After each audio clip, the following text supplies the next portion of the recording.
on the trampoline, right? Like literally the first thing that Goose did this morning when I let him out, he ran to the back and watch who's following me. Hi, Charlotte. Charlotte, hold on.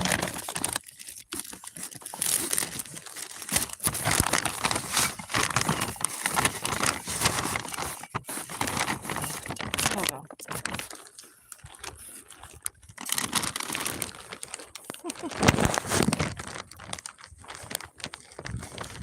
I'm coming, Squirt. Oh man, the rain's picking up. Darn it.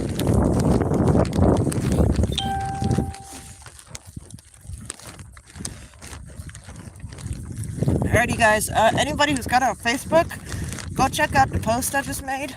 I'm trying to make a decision on a little, like a chicken enclosure thingy.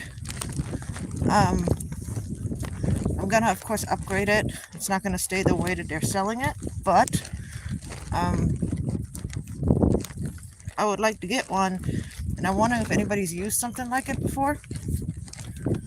So after this live, there they are.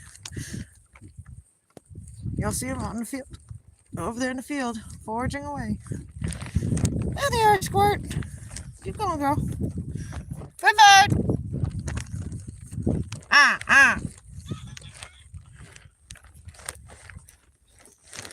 She usually starts calling when she sees or hears them. Hey, babies! Hey, Squirt! Squirt, go get him, girl! Look, Squirt, there they are.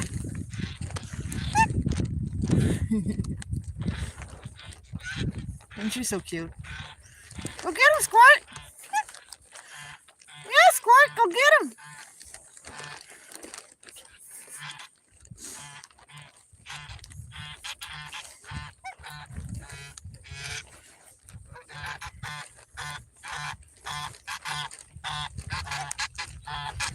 There they are, Squirt!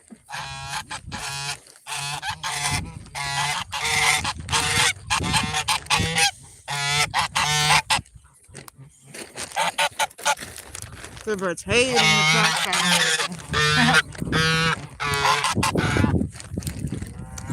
Come on, babies! Come on! Coming? Come on, babies! 1, 2, 3, 4, 5, 6, 7, 8, 9, 10, 11, 12. Okay. Everybody's here. Come on, babies! Come on! Mommy got num-nums, Pivert. Come on, let's get some num-nums. Let's go wipe off my screen in a second. It's getting wet. Lord knows they'll start pushing buttons like that now from the rain. Okay. Ugh. That hurt the hand. Okay, not bad. One hand. Yes, yes, yes. Yes, yes, I'm hurrying. You're the one that didn't stick around for breakfast. Mama had to bring it to you. Feel like I'm having to bring lunch to school or something because the kids forgot, you know? Yes. Num-nums.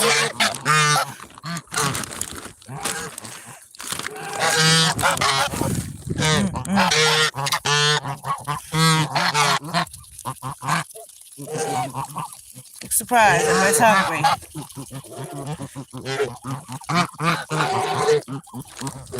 Dino.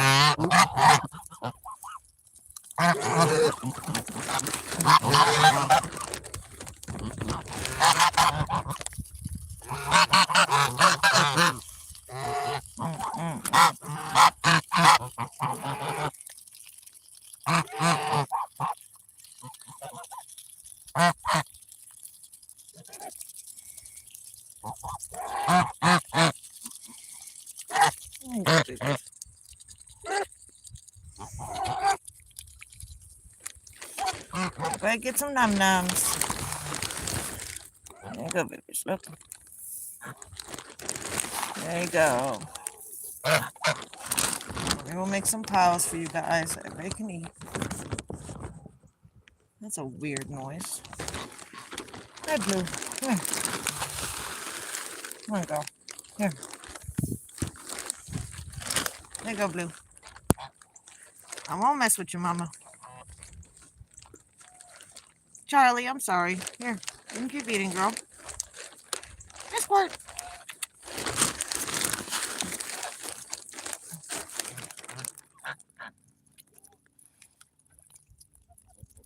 Isn't she just the cutest thing? Darn it, girl. Squirt rarely ever eats out of the hand. Oh, man. You just had to go and ruin it, huh? Fatty pants. Yes, you. Yes, you. I love you. Yes, I love you. I still love you, though, so much. This is a supplemental feed. This is not their usual feed. Their feed does not have this much corn in it, usually. Just gonna put that out there, guys. Not that the corn's bad.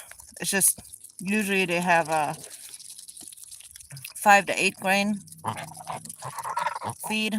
Not this, like, 2-3 grain thing that I'm using right now. Hi, Littlefoot. Hi, Choctaw. Look at him. Look at him go. Look at him. Look at him go in the water.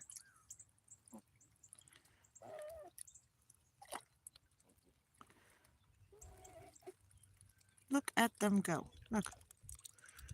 Look at them go. Guys, look. Look. How exciting is this? I am ecstatic. Like, you guys don't understand. This is super, super exciting. I keep putting down feed over here for everybody.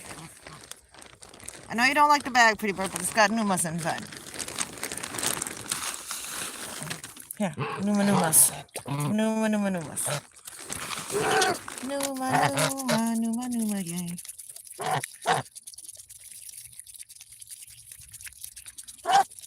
So, we get our feed delivered from Chewy, okay? And, so what we do is I order it when I need it again, but sometimes there are things like a weekend that can delay delivery, or just circumstances, or sometimes it just takes a little bit longer to get there. And if I run out of feed before it arrives, I might buy one of these bags just to kind of hold them over, you know what I mean, to make sure they have food. But this is not their normal food. This is not what they generally eat. They usually get better food than this. This is just what they're getting right now.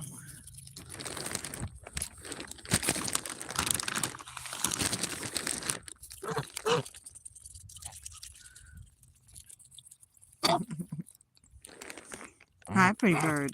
Use your hand some.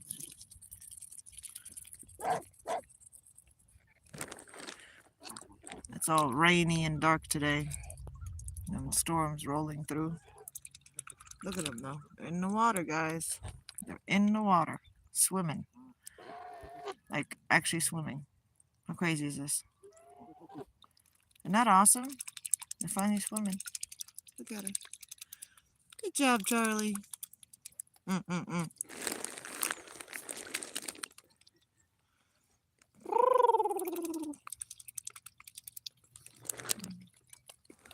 Pulling up some seaweeds or whatever it's called. Aquatic plants and eating them. Like goosies should. Hey, Charlie. Hey, Charlie. There goes Blue. Look at her. Good job, Blue.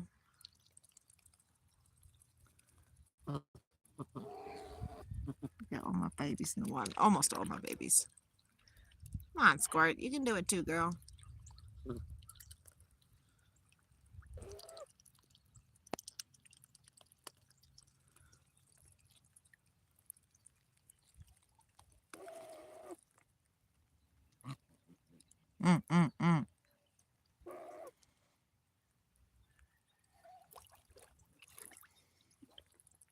Y'all be nice. Look at Pretty Bird's feet.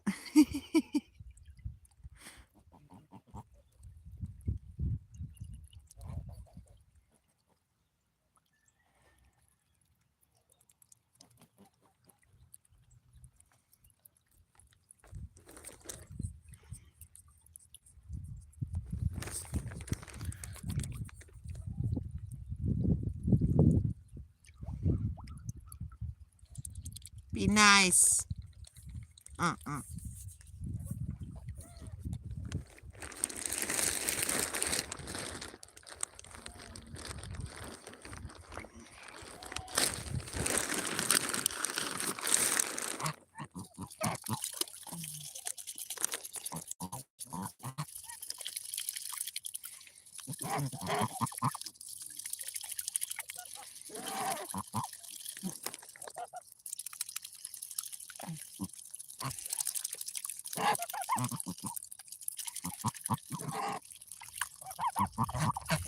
You're not going to get anything from that ring, sweetie.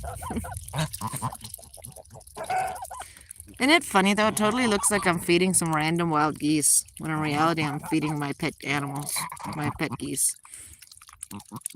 And yes, these guys are all pet geese to me. All of them. Even grumpy little Peach over there.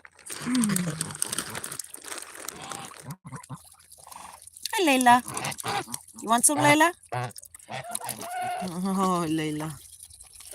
I know, you're probably already starting to make eggs, aren't you, girl?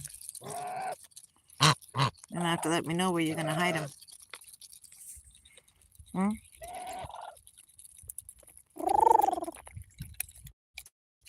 What's up, little foot?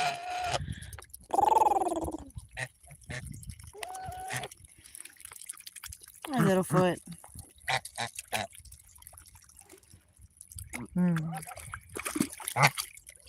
Oh, Peach.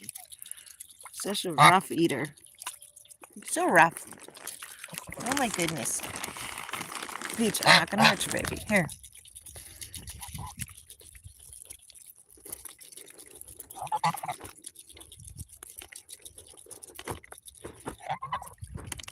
Hey, that's my finger, dork. I can tell the difference between a goose that's been eating out of hands their whole life and one that hasn't. Look at that. See how he kind of bites the hand while he tries to get the food? And then you have the ones that have been eating out of hand always. You can see they're much gentler. That's a thing, guys. It really is a thing. You're the one pulling on my back? Trying to get my attention so you can get some num-nums? Some numa-numa-numas?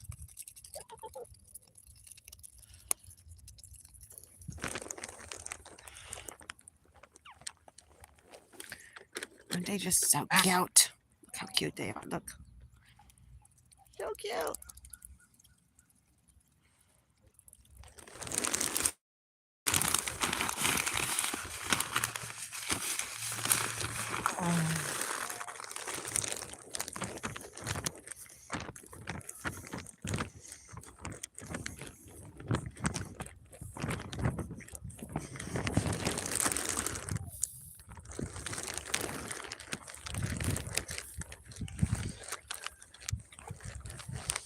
You're okay, Pippa. Go ahead, go swimming.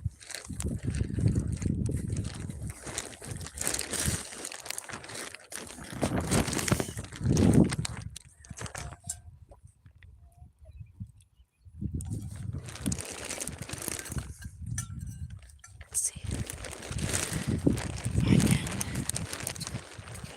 can lure them to come this way.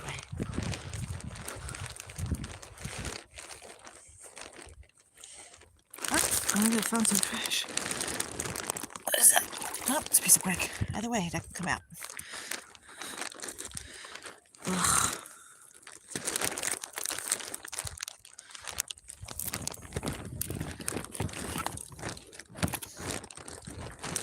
Try not to slip over here, guys.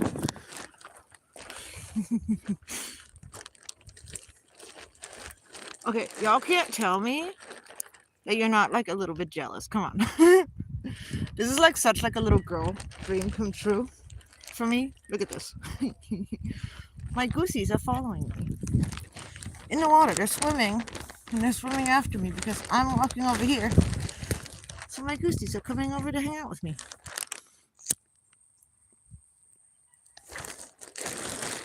I don't want anybody to be jealous. I'm just joking around, guys.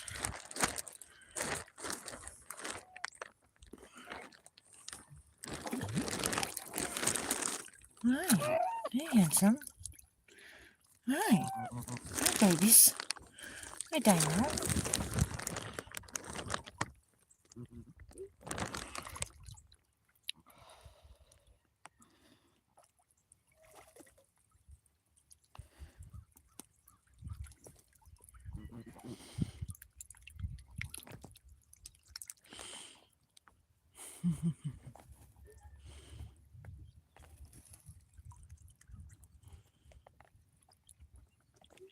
I love my goosies so much.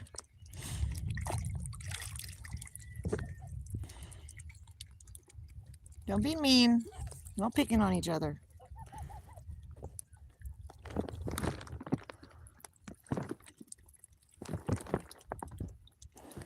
Let's see. Away from them. Look.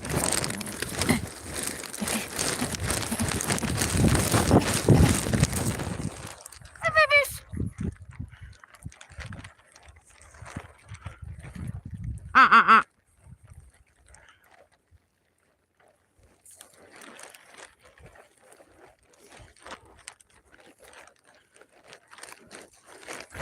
Hey, Littlefoot.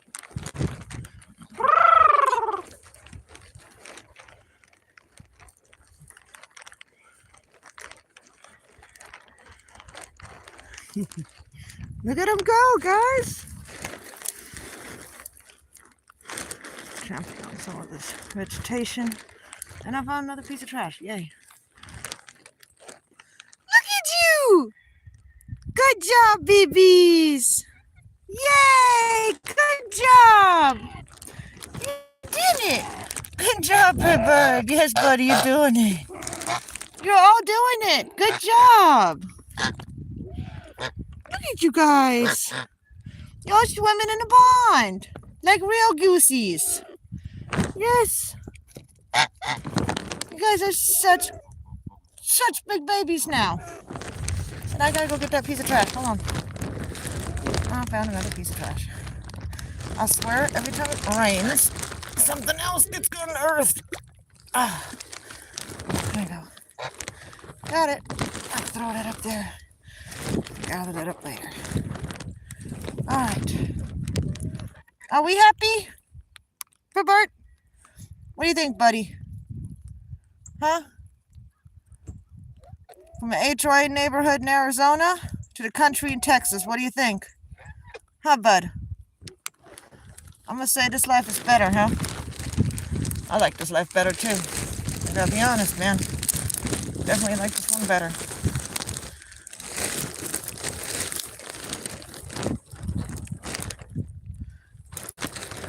Let's see if we can get him to come over here.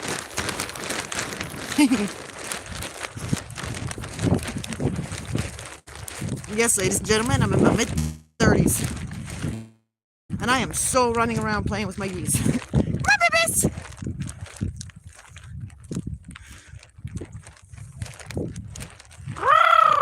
Come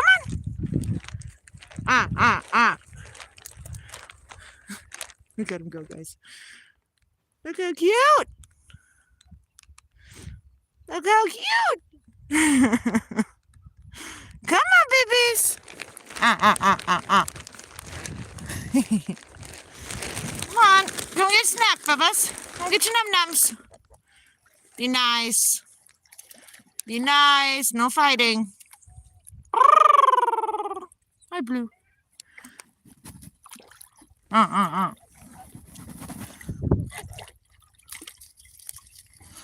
Good job, babies. Good job, babies.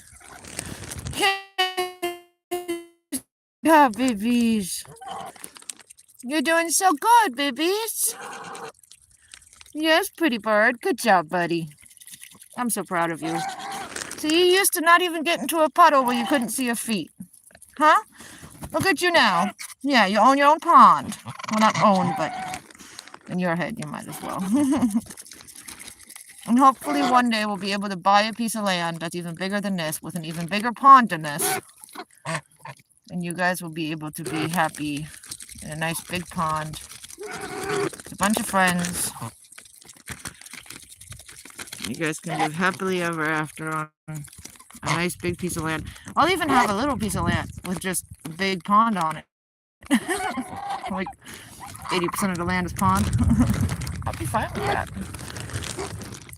I'm a waterfowl person, so I just need what the birds want. Us humans don't need that much space.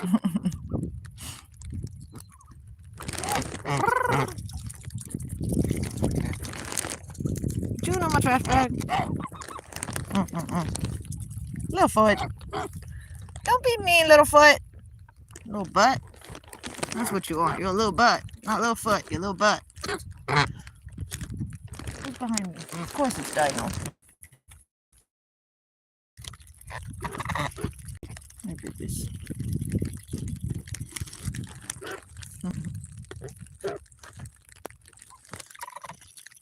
I think we've established that the geese are no longer scared of the water. Huh? What do you guys think? Only took about 5 months or so of being here. But they're no longer scared of the water. And I'm very happy with that. Here you go, guys. I'm going to make some more food piles here for you guys. Add some more to it. So you guys can have... Hey, Squirt, you want some num-nums? Here you go. Hey, Squirt. You're so cute. I can't wait to have a cackling baby, guys. Oh my god. Like a cackling minima, which is just... She's the smallest of the subspecies of the Canada geese. She's not a Canada goose. She's a cackling goose, which is a subspecies. And she's a minima, which means she is the smallest of the Canada geese. It doesn't get any smaller than this. And isn't she just the cutest little goose? Look at her tiny beak. And she's just adorable. Now, I got her when she was 6 months old. So, she was already fully grown when I got her. So, I never got to raise up a cackling gosling. But the plan is, this coming year, guys, the plan is to get 2 little cackling goslings, at least 1, but hopefully 2. 1 male, 1 female.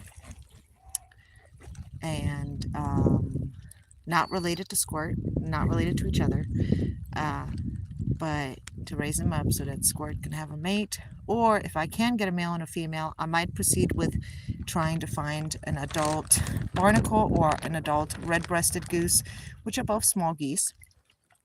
That would be also subspecies of the Canada goose. It would, if Squirt were to mate with one of those, she would create a hybrid. But here's the thing, guys, I love hybrids. Look at Pretty Bird. Is he not just gorgeous? A lot of people would probably get on me about it and be mad at me about it, but I love hybrids. Hybrids are literally my passion. And what the heck is that over there?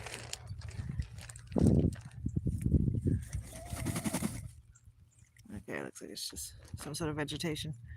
Thought it was some sort of predator sneaking over there. It was just grass. Look at you guys. So proud of you. And I know this is not super special to most people, but to me, this is amazing. This is so special. Like, this is like little girl dreams come true, you know? And how many of us, little girls and little boys, don't end up with our dreams come true? But always, always, always wanted to have my own animals, and always wanted to be on land. And I forgot that for a minute. In my mid-20s, I kind of forgot about who I wanted to be and what was important to me for a while there. And I feel like a lot of us do that. A lot of us lose ourselves for a minute throughout our adulthood, and we kind of get carried away. Whoa! And we kind of get carried away with living the life of what everyone else does. You know, kind of like whatever we're surrounded by. In my case, it was that HOA neighborhood with ooh, you gotta have a big house and an HOA neighborhood and you know, all that stuff. And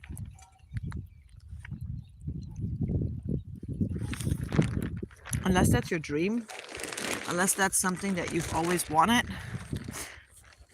guys, it ain't that great. There's so many restrictions. You really have no choice on what you do, how you do it. So much stuff you can't do. And, you know, it just, I don't know, it's not amazing. that is a dead snake. Not a venomous snake. And that is a fairly recent dead snake. That is not long ago. I'm sorry if you guys don't like this stuff, but I am going to move this over into the tree line. Anyway, but this is the life I enjoy. Dead snake and all, guys. I'm not even kidding. It's a beautiful life. It's amazing. Like, this is like the dream, you know, for me. But for some people, this would be like a nightmare, I'm sure. But, let's see, right in here. You guys, look, there's a bunny. Hello, bunnies. Hello, bunnies. You see it? Right there in the tree? I don't know if y'all can see it. Let's see. Oh, Lord. I didn't even know there was all this trash over here. Jesus. Yep, got much more to clean up over here. Oh, my Lord. Okay. Let's see if we can spot the bunny. Guys.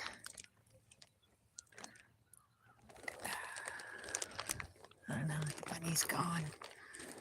I think there's a bunny family that lives back here. Anyway, so, yeah. I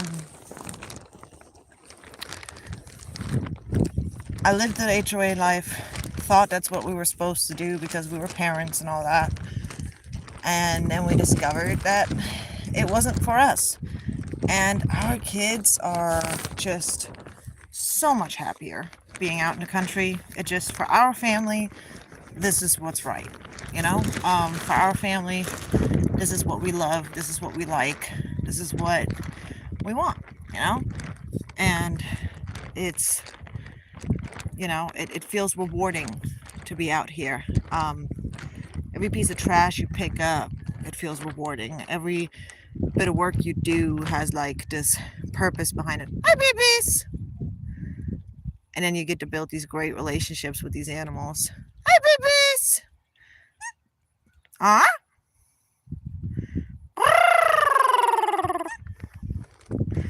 You get to build these amazing relationships with these amazing animals. And you get to enjoy them. And you get to really appreciate it.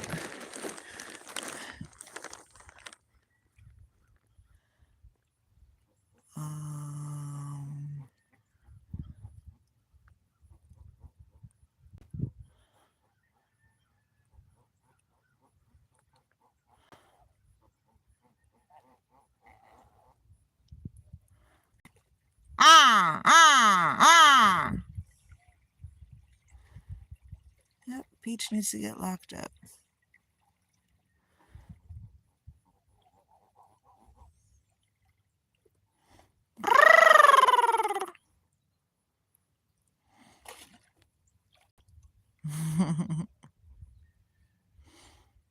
Hi, babies. Hi, babies. Hi, buddy. Hi, I'm so proud of you. I'm so proud of you, babies. Hi. Hi, everybody. Hi, everybody. Be nice, Bubba's. Hi, Layla. You got some on your head, Goofy. Come here. There you go. Got it on. Hi, babies. Hi.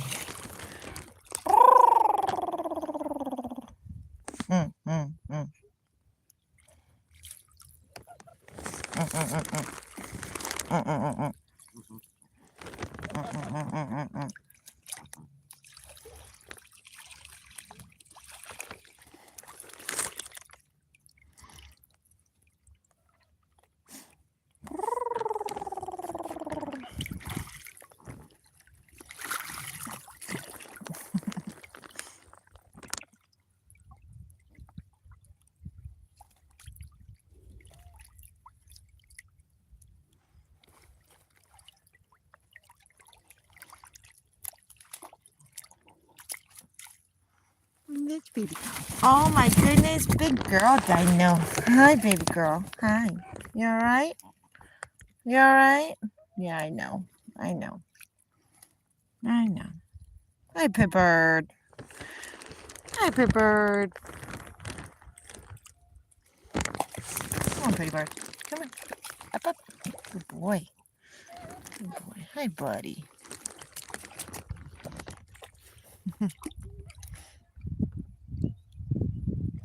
I'm so glad that they're having fun in the pond now. Big bird, Dino. Big bird. Hi, Layla. Layla Gold. Hi, Layla. Layla. Layla. There it is. Hi, Layla. What's up, mamas? Why are you over there? Huh?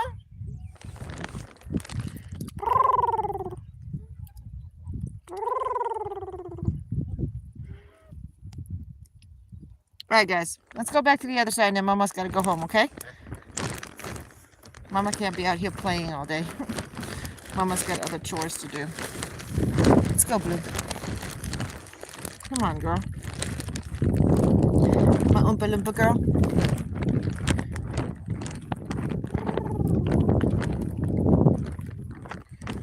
There's Charlie and Squirt. See? Right there. There they are. There they are. And then walk over here. And if they don't go up the shore and start following me on land, they should come swimming across the pond again one more time before I go home. Y'all want to see them swimming one more time? I love it. I just love seeing them swim across. I was just going to walk Squirt back here because it's been raining this whole time. But I don't even care that I'm getting soaked. It's not like raining hard. It's just kind of dribbling and kind of picking up and getting less over and over again. Hey, babies!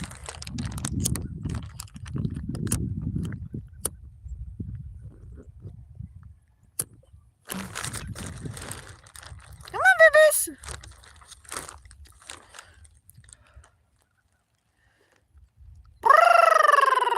There you are! There you are! There's my babies. Hi, babies!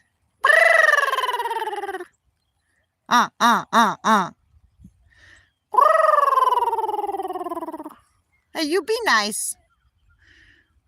I see you back there. Here's all my babies. Hi, babies. Yes, good bird. Come on. Numas.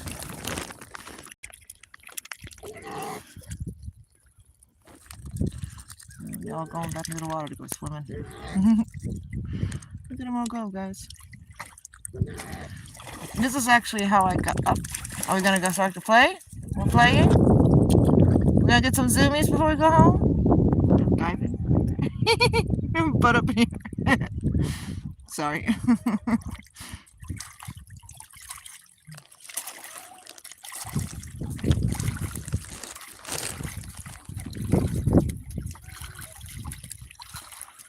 Look at them go, guys. I'd love to see one of them get like the zoomies on this water. That would be amazing. Because it's so much fun to see them have the zoomies.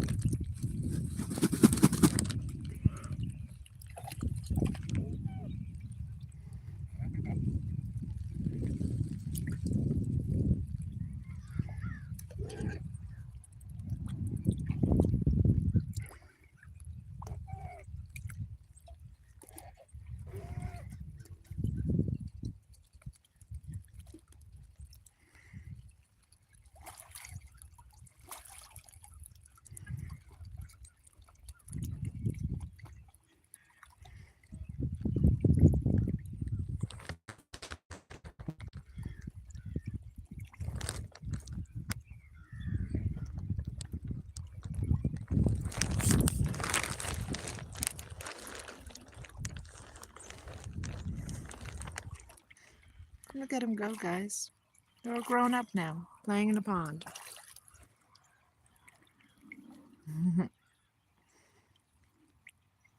See, this is special to me because I hand raised these geese. Most of them were raised by me besides Squirt, the tiny one, Layla, the golden goose, and then Peach right here. Every other goose was hand raised by me. So they're all my babies. Right, Dino?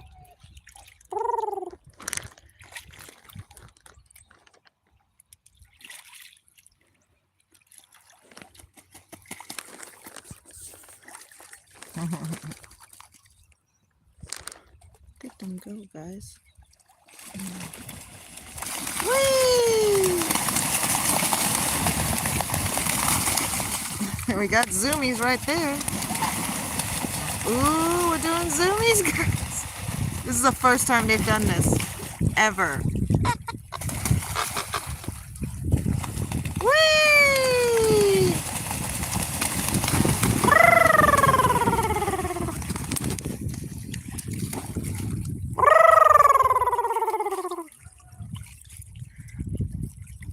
Yes, babies. Yeah.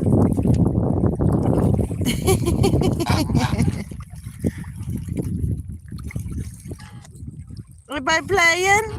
You guys all playing?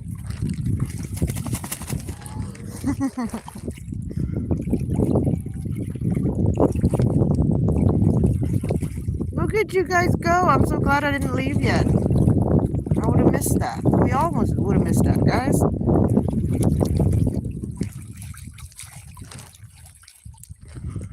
Zoomies and playing on the pond.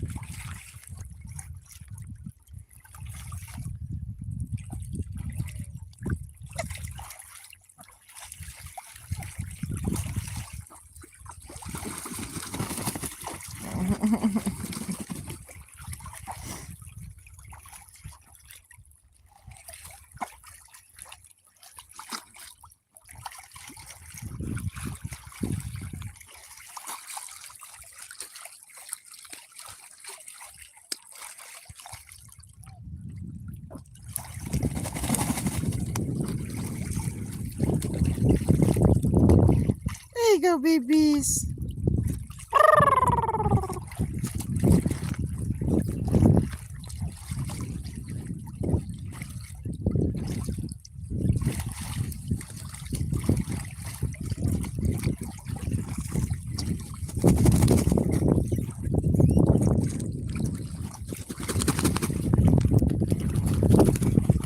Once they're done with this, most likely they will all come ashore to start grooming.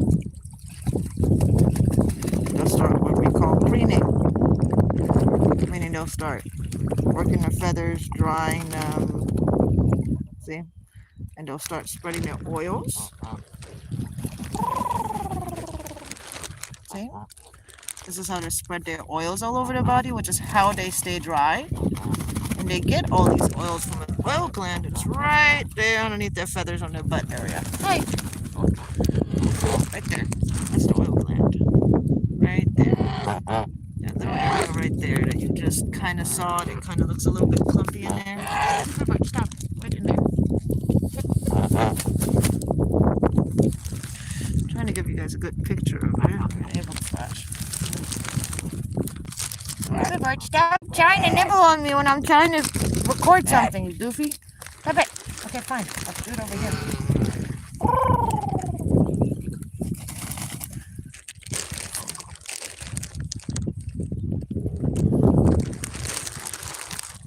This one kind of showing it right there. Y'all see that? Right in there? Little area there. Kind of is almost like a yellowish. That one just rubbed their head on it. See how it's kind of clumped together right there? That's where the oil gland is. They rub it all over their beak and their head, the oils, and then they spread it all over their feathers. And that's how they seal their feathers. So it's not just the feathers themselves that actually make them waterproof, because one of the things you'll find is that goslings and ducklings who are raised without their parents, who, by the way, spread their oils onto their babies to keep them waterproof, because those babies can't really preen yet and they don't really have an active oil gland yet. So the baby snuzzling into the parents' feathers is actually how they get oil on their down and on their feathers. There it is. Good shot. That's the oil gland right there. That little yellow part right there. And You can see they work hard on getting it all over their feathers. They work really hard on that. This is a very, very important part. This is also one of the reasons why if a bird's beak has been injured in the sense that it's been broken off, and to any extent, it can have very dire consequences for that bird, because, especially for waterfowl, because not only does it cause it for them to be very difficult to eat, but it also causes them to have inability to properly preen, which is to clean their feathers, and then to properly spread their oil gland, their oils from their oil gland all over their feathers, which now prevents them from being able to be waterproof. And even chickens and other birds have these oil glands, but just for different purposes. Like, it's not the same level that waterfowl do. It's like a different kind, like a different version, basically.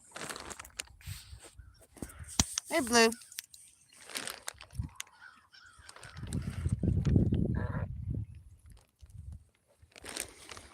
Hey, Charlie. You're looking beautiful, Charlie. You're looking so pretty, Charlie. Hi, babies. Hi, babies.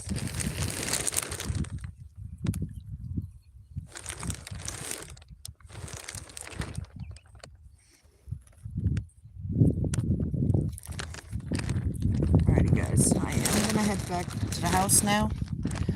But we got a nice live today, huh? With them playing in the water and stuff. And watching them swim. That was special. See, and this right here is how you trim a bird from being capable of flying. You can see right there that her wings are trimmed on this side, where it's cut right along those secondary feathers. Right there, cut right along that area. And that's only on the long part of the wing, so the second half of the wing. You'll see there are shorter feathers there, and then there's supposed to be longer feathers, which is the ones you see sticking out back here. Those long black ones right there. Not the tail feathers, but right above it you see there's some feathers sticking out. And those are the flight feathers.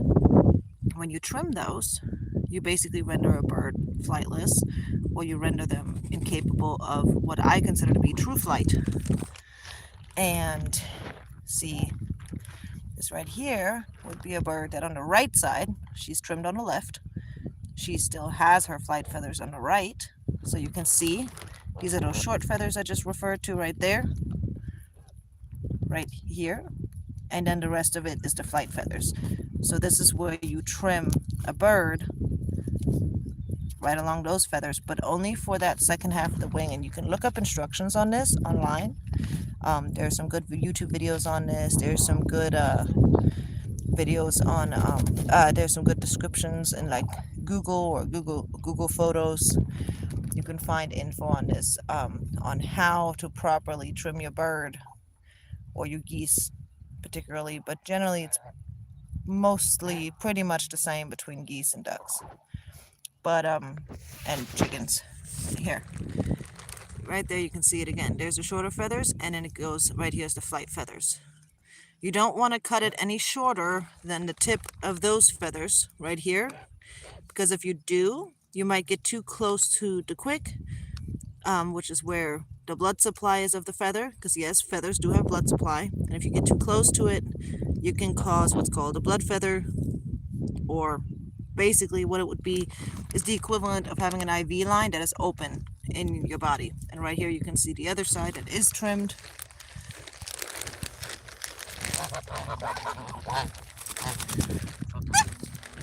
Let's see if she'll let us see it. Or he. Can we see it, Bubba's? Can we see it? Can you show us? Can you show us? See right there, you see where it's trimmed there, and then where the wing, where the other feathers are. You don't want to trim the first section of the wing, because you still want to give them that full coverage of all the feathers so that they can stay warm and they can protect themselves. It's after the elbow outwards. So right here, the wing is folded in like this, right? So when they stretch out their wing, it's kind of almost like our arm, but like backwards. You know what I'm saying? And it's from the elbow outwards. So the first part of the arm, you're not trimming anything there. And you're not trimming them on both sides, because if you trim them on both sides, you're basically equalizing it. And when you equalize it, they can figure it out. And they might be capable of figuring out how to fly like that. Now, I'm specifically referring to trimming your bird's wings. There you go. Now you can see a good one where it's trimmed. Right there. She has her right wing trimmed, and you can see it's trimmed right in front of those feathers, at the tips of those feathers. It's trimmed, and this keeps them from flying, and this protects them.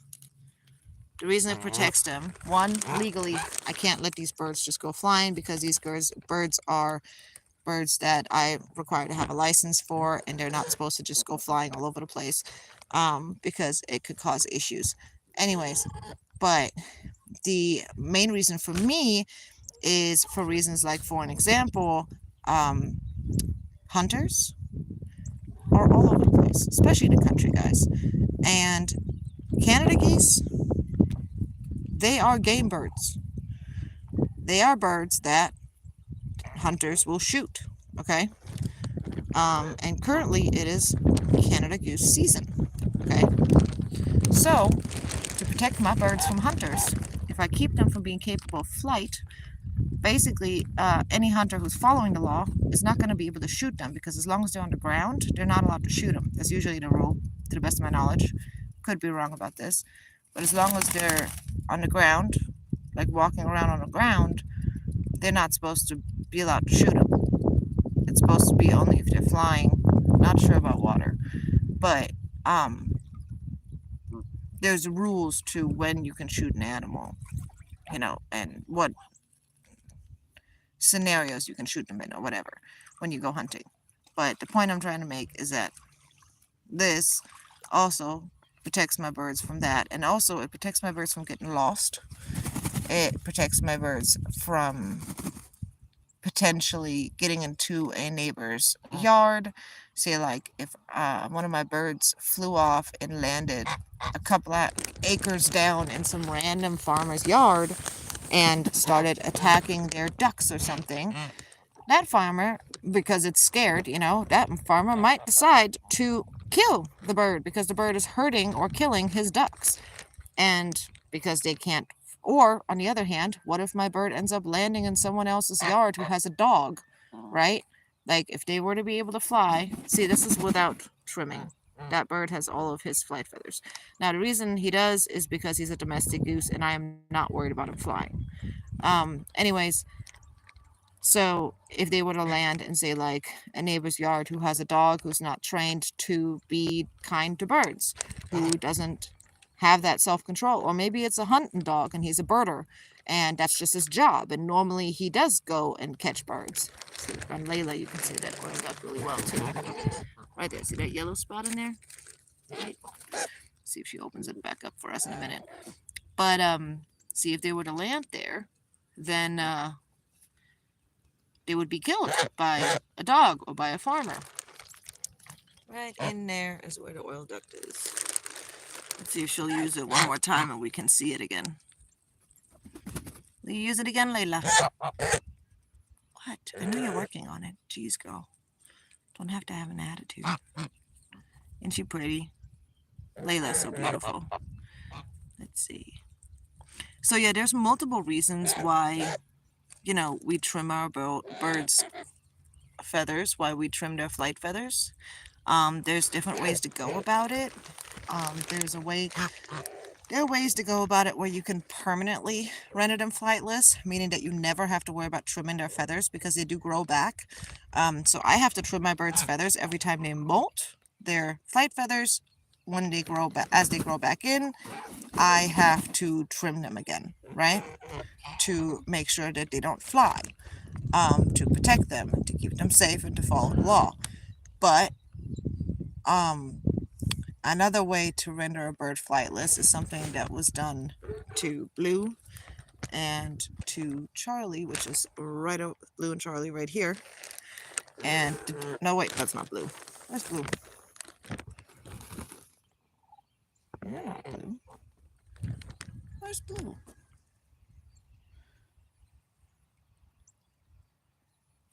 Okay, I got my geese all mixed up. Anyways, basically, this is Charlie. And now with Charlie, I never have to trim her. And if you look at her, yeah, and I kind of notice that there's no trimmed area kind of peeking out. And the reason why she doesn't have that and why hers looks different on this side actually is because when she was a hatchling, the breeder took her wing, took the very, very tip of her wing, and then clipped it off, like cut it off, the cartilage. Now, when they're babies, it is quote unquote not a big deal, and I'm just referring to how it's talked about. Whether or not I agree or disagree with it is a different story. But it's considered not a big deal because they're tiny, their wings are not fully matured yet, and they're very small comparison wise. So when they clip off the very tip of the cartilage, it's a very small procedure and it heals very quickly, and they barely, have any issues because of it. And then what happens is as they grow and their wings grow in, because you take away that piece of the cartilage on the tip of the wing, it causes basically that part of wing to be missing when they grow up, meaning that their flight feathers never grow. They never end up having flight feathers because that part of that cartilage where the flight feathers would grow from does not exist. And when they grow up, it actually causes half of their wing to not be present, meaning that when you see Blue or Charlie do what I call the big bird, where they open up both of their wings and they kind of flap their wings, when you see Blue or Charlie do it, you'll notice it literally looks like half their wing almost is missing. And that's why. It's because the breeder had clipped that off when they were hatchlings. Personally, I prefer that it's not done to my birds. I was not aware of that procedure at all when I purchased my birds. And I'm not trying to badmouth the breeder at all. He was very kind, he's very nice, very professional, and in the end, I was not aware it was going to be done. I never had, he never had a chance to really, like, there was no chance for me to be like, hey, I don't want to have it done, and him be like, well, I'm going to do it anyway. Like, none of that stuff ever happened because I didn't know it was going to be done. So, it just is what it is. But, I only have 2 birds that have been, and this procedure is called pinion. So pinioned. My birds were pinioned. 2 of my birds were pinioned. You can see Pretty Bird. His right flight feathers are trimmed as well. And I actually haven't been having to trim him much. But since I got the Canada Goose goslings and they started flying, right after we moved here, they started flying. And so to prevent him from flying as well, because there was younger ones trying to fly, I went ahead and I trimmed him too, just to, keep him safe. There's another way to go about this, which is, let's see, is she about to open her wings? She's pinioned. Right here, this bird is pinioned. Now, another way to go about rendering a bird flightless or keeping them grounded is to actually, I think it's they like cut the tendons. Like they wait for them to be a certain age and they like basically cut the tendon that like controls the wings, like at the arm, in the armpit or whatever. And so it looks like the birds have fully functioning wings, but they can't move them. Like basically almost in a way they paralyze them. It's I don't know. I don't like it. And since I've learned about these things, when I purchase a bird from a breeder, I do communicate with them and make sure that they're aware that I don't want any of those things done to my birds, that I will be trimming my birds' wings, their feathers myself. I don't want any permanent alterations done to them outside of what is lawfully required, because there are some things that are required for legally owning these birds. Different states have different requirements, and the pinioning, I believe, is required in some states. I'm not 100% sure, but there's other things that are required with these kind of birds where, like, you may have to do a toe clip, meaning that they have to clip off one of their toes. I know it sounds barbaric. Or a hole punch into one of their flippers. there's like different things that some states require you to do if you're selling them. Just not a big fan of those kind of things. I would have rathered that they had a certain color band that those birds have to wear, you know what I mean? And just have all the birds wear a certain color band on them so that they are identifiable by like other people, you know what I mean? To avoid all that other stuff, but I guess they don't do that, so anyways, yeah, so my birds, I do have 2 birds that are pinioned. I did not do it, the breeder did it, and as much as I can have a say about it, and as much as I can possibly avoid it, I will avoid having birds who are pinioned in the future. Obviously, Charlie and Blue are going to stay with me. I don't like or love them any less, but I do believe that they like me less because of it. So I've noticed that even though Charlie and Blue were the exact same age as my other Canada goslings who were not pinioned at hatching, when I got them, they were both like a couple of days old. Like both sets were a couple of days old. And both sets were raised the exact same way, like identical to each other. Okay? By me. Hand raised. Same amount and everything. Watch this. Tell me. Pinioning has not affected them. Watch. Hey, babies.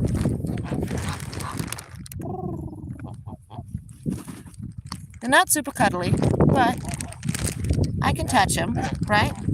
I can interact with them, and sometimes they will cuddle with me, okay? Not always in a mood, but sometimes they will. Watch this. It's Blue. Or Charlie. I don't know which one this one is. Hey, mamas. Hey, mamas. That's Blue. Hey, Blue. Blue. Come here, Blue. Blue, come here. Come on, Blue. Blue. See that? See about Charlie. Hi, Charlie.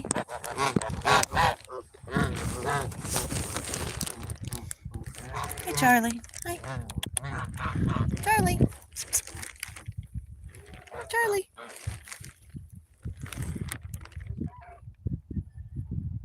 That's Blue and Charlie. They don't... You see that? How the wing looked? That's when they've been pinioned. It's cut off. And then everybody else. Come here, babies.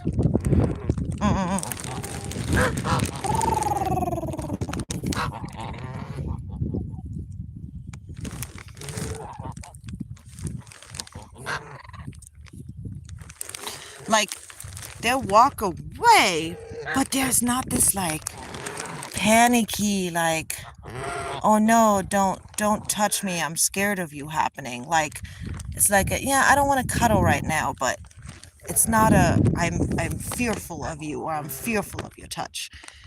It's very different. Like, trust me on this, it's very different. And those 2 were raised the exact same way as these 5. But these 5 behave very differently and react very differently to my touch than the other 2.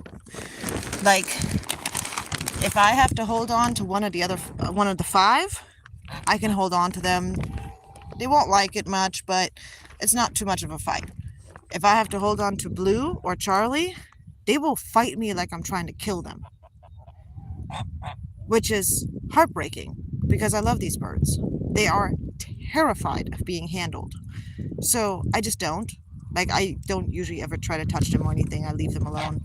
They don't want to, so it is what it is, right? I love them regardless. They're my babies, and they will remain with me, and I don't... If they don't want it, then they don't want it, and that's that. Hey, babies?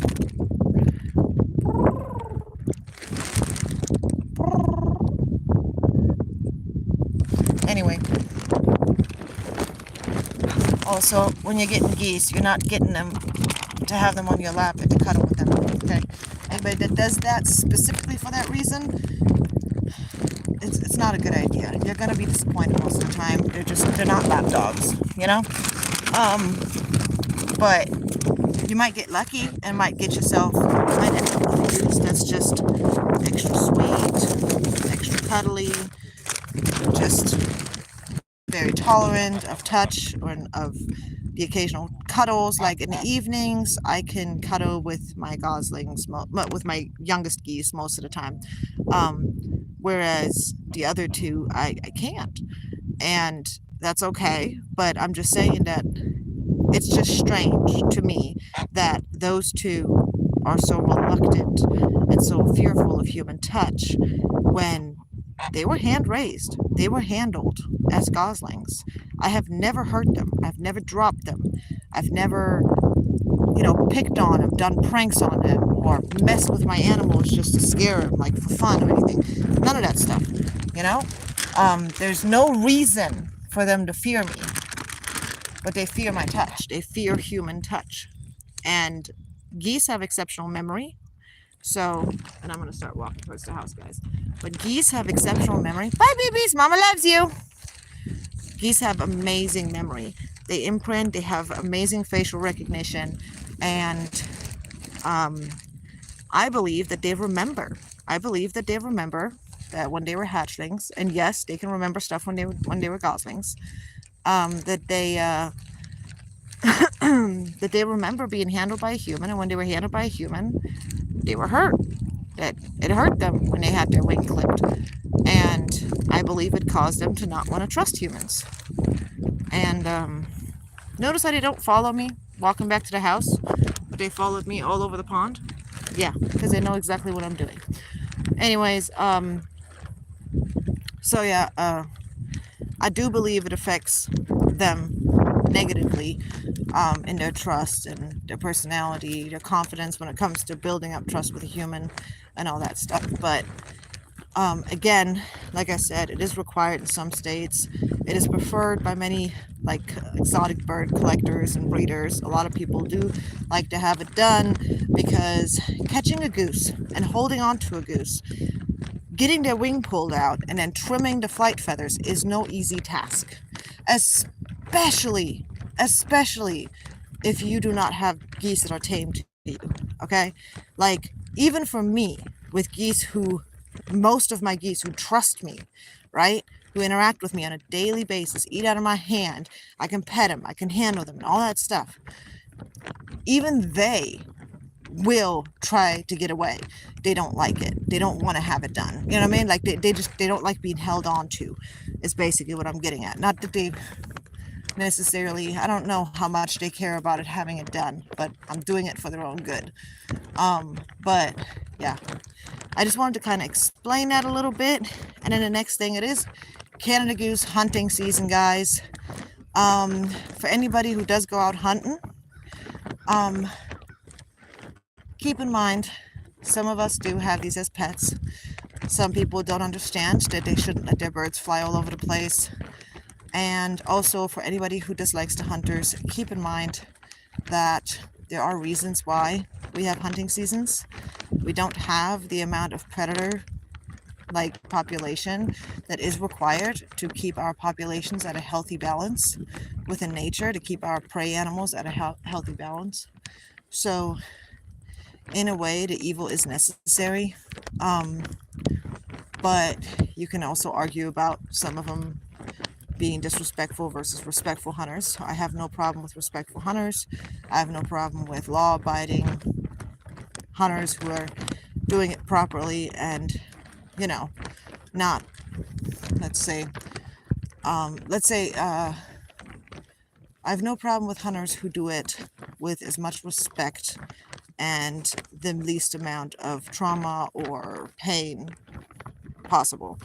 So, I understand the necessity of it. Doesn't mean I like it, but I understand it. Yeah, keep in mind, when you guys see them at the pond in spring, and they're cute, and they're on their nests, and they have their goslings, okay? It's literally right after they just got done being shot at by humans. And that's pretty much a conclusion to me talking about memory. These animals are shot at by us. They're chased by us. Every year they're rounded up by us and killed off by us. There's plenty of humans who will go to ponds and lakes and chase them around. There's plenty of children and even adults who allow their children to do this, or adults who will do it themselves, or teenagers who will do it, who will chase goslings and try to catch them just to cuddle them and put them back down. Or even people who will try to catch them to take them home and raise them up because they think when they release them at 3 months old, they're ready to be on their own, which is all false, bad, and it's highly illegal. But yeah, I'm telling you guys this because when you go to the pond and you go to see some geese and they're adorable and you walk up to a family of geese because you maybe want to just feed them some treats or something, and they turn around and they start chasing you, biting you, or punching you with their wings, please remember, wouldn't you do that if there was an alien population that was literally shooting at your family for months on end just to come to your house at some point later on in the year to come and be like, hey guys, I made you some pie? You know what I mean? Like, you wouldn't trust them either. Anyways, that's gonna be it today. I'm back home. Thank you guys for hanging out. And see you guys next time. Remember, they're not evil. They're just animals. Y'all have a good day. Bye.